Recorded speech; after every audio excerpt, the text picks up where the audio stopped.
바울은 계속해서 자신의 동족인 유대인들이 구원받기를 갈망하는 마음으로 로마서를 써내려갑니다.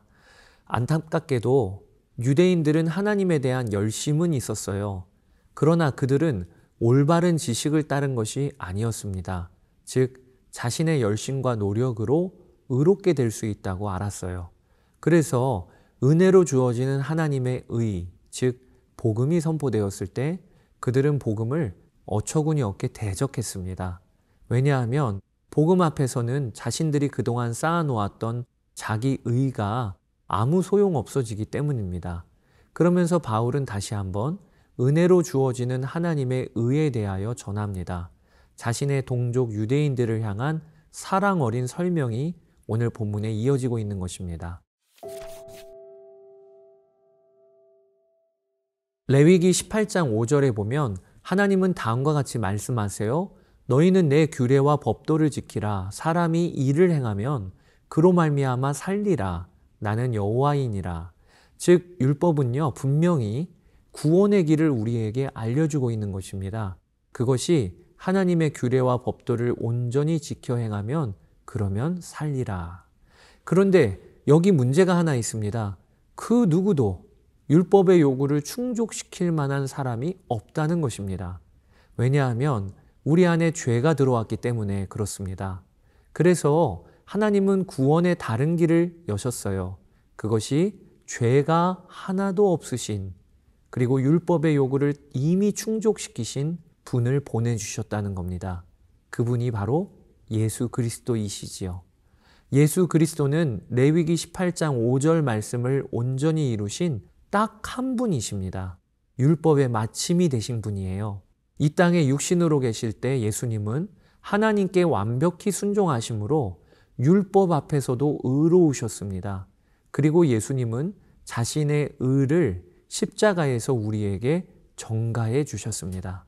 동시에 우리의 죄의 값은 예수님이 짊어지신 거죠.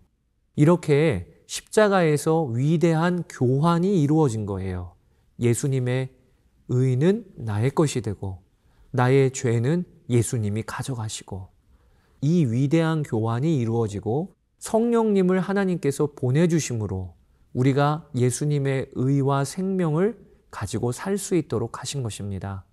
하나님이 이루신 이 일을 믿음으로 취하여 자신의 죄가 십자가에서 처리되고 예수 그리스도를 나의 생명으로 받아들이면, 그러면 그 사람은 구원을 누리게 됩니다. 의롭게 된 거예요. 이처럼 우리에게는 구원의 전혀 다른 길이 열렸습니다. 복음의 소식을 듣고 그것을 마음으로 믿고 입으로 예수를 주로 시인하면 의롭다 여김을 받는다. 이게 오늘 본문의 선포입니다. 근데 여기서 한 가지 오해하면 안 되는 것이 있습니다. 입으로 시인하면 구원에 이른다 하셨는데 이것을 단지 길거리 가다가 전도자의 영접 기도를 따라 고백하는 것 정도로 이해하면 안 됩니다. 로마서가 쓰여질 당시에 예수를 주로 시인한다는 것은 먼저는 예수님이 나의 왕이요 생명이시다, 이렇게 고백하는 것인데, 그러면 죽음을 각오해야 했습니다. 로마 황제를 향해서만 주님이라고 부를 수 있었던 시대였기 때문에 예수를 주라고 고백하면 그러면 여러 불이익과 심지어는 죽음까지도 각오해야 하는 믿음의 행동이었던 것입니다. 여러분, 이 복음에는 특징이 하나 있습니다. 그것이 누구든지 하나님의 의에 이룰 수 있다는 것입니다. 율법을 지킴으로 얻는 의는 누구도 얻을 수 없었어요. 그러나 믿음으로 얻는 의는 마음으로 믿고 입으로 시인하는 누구라도 얻을 수 있는 의입니다. 또한 자신의 공로로 얻는 의가 아니고 하나님의 선물이기 때문에 이 구원에는 유대인과 이방인의 구별이 없습니다. 또 더 거룩한 사람, 덜 거룩한 사람이 없습니다. 이제는 우리가 다른 사람의 모습과 행위로 그 사람을 판단하거나 정죄하면 안 됩니다. 누가 다른 사람을 향해 너는 구원받을 수 있는 사람이야 라고 말할 수 없어요. 또 나 스스로 이 정도면 괜찮아 라고 스스로 교만해질 수도 없습니다. 그것은 예수 그리스도의 공로로만 받는 구원을 무시하는 것이기 때문입니다.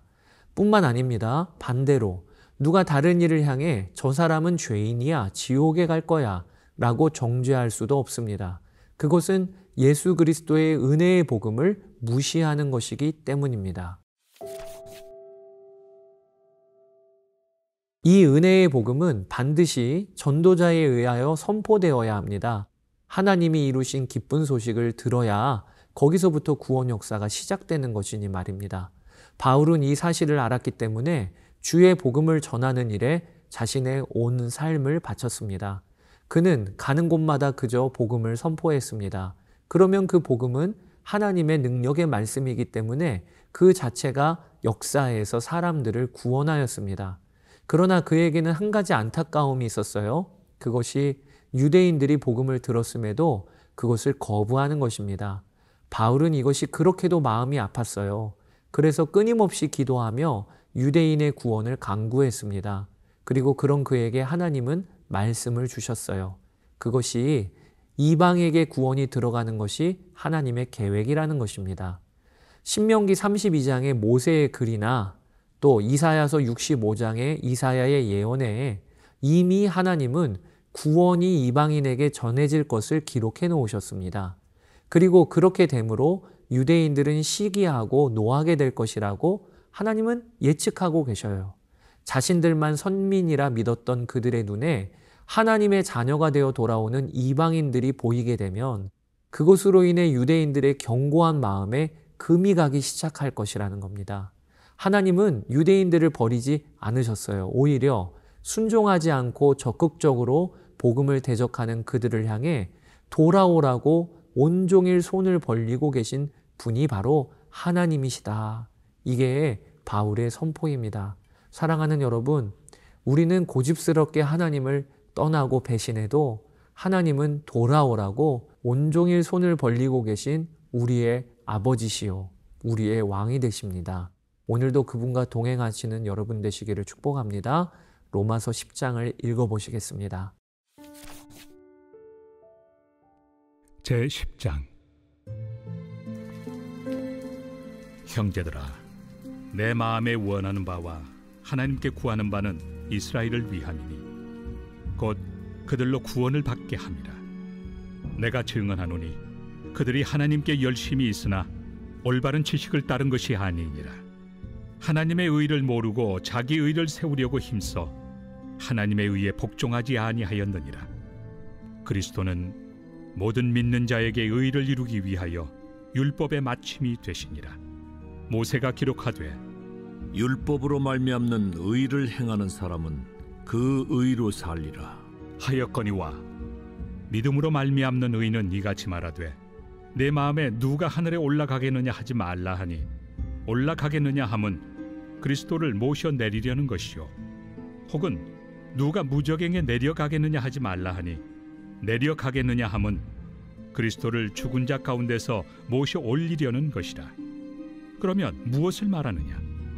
말씀이 내게 가까워 내 입에 있으며 내 마음에 있다 하였으니 곧 우리가 전파하는 믿음의 말씀이라. 내가 만일 내 입으로 예수를 주로 시인하며 또 하나님께서 그를 죽은 자 가운데서 살리신 것을 내 마음에 믿으면 구원을 받으리라. 사람이 마음으로 믿어 의에 이르고 입으로 시인하여 구원에 이르느니라. 성경에 이르되 누구든지 그를 믿는 자는 부끄러움을 당하지 아니하리라 하니 유대인이나 헬라인이나 차별이 없습니다. 한 분이신 주께서 모든 사람의 주가 되사 그를 부르는 모든 사람에게 부요하시도다. 누구든지 주의 이름을 부르는 자는 구원을 받으리라. 그런즉 그들이 믿지 아니하는 일을 어찌 부르리요? 듣지도 못한 일을 어찌 믿으리요? 전파하는 자가 없이 어찌 들으리요? 보내심을 받지 아니하였으면 어찌 전파하리요? 기록된 바 아름답도다. 좋은 소식을 전하는 자들의 발이여 함과 같으니라. 그러나 그들이 다 복음을 순종하지 아니하였도다. 이사야가 이르되 주여, 우리가 전한 것을 누가 믿었나이까? 그러므로 믿음은 들음에서 나며 들음은 그리스도의 말씀으로 말미암았느니라. 그러나 내가 말하노니 그들이 듣지 아니하였느냐? 그렇지 아니하니 그 소리가 온 땅에 퍼졌고 그 말씀이 땅 끝까지 이르렀도다 하였느니라. 그러나 내가 말하노니 이스라엘이 알지 못하였느냐? 먼저 모세가 이르되 내가 백성 아닌 자로서 너희를 시기하게 하며 미련한 백성으로서 너희를 노엽게 하리라 하였고, 이사야는 매우 담대하여 내가 나를 찾지 아니한 자들에게 찾은 바 되고 내게 묻지 아니한 자들에게 나타났노라. 말하였고, 이스라엘에 대하여 이르되 순종하지 아니하고 거슬러 말하는 백성에게 내가 종일 내 손을 벌렸노라. 하였느니라.